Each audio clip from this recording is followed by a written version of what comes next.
Si celebrano i 150 anni dell'annessione del Veneto all'Italia. Sì. Ecco, oggi com'è la situazione tra chi vuole andarsene e chi vuole restare? Insomma, lei come la pensa?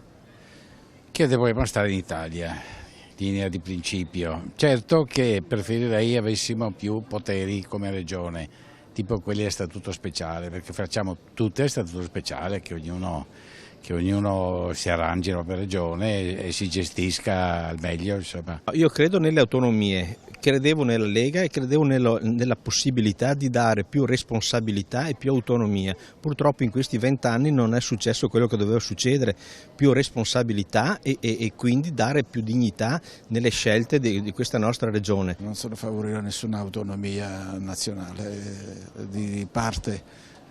Né del Veneto né di altre, né dell'Alto Adige né della Sicilia né della Sardegna. L'Italia è unica, è unita.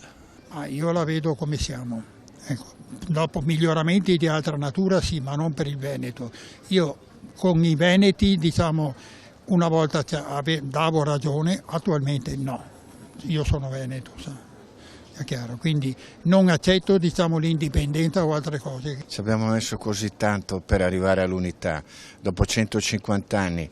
È tragico che non si festeggi a livello nazionale i 150 anni della terza guerra d'indipendenza e l'annessione, se volete, del Veneto.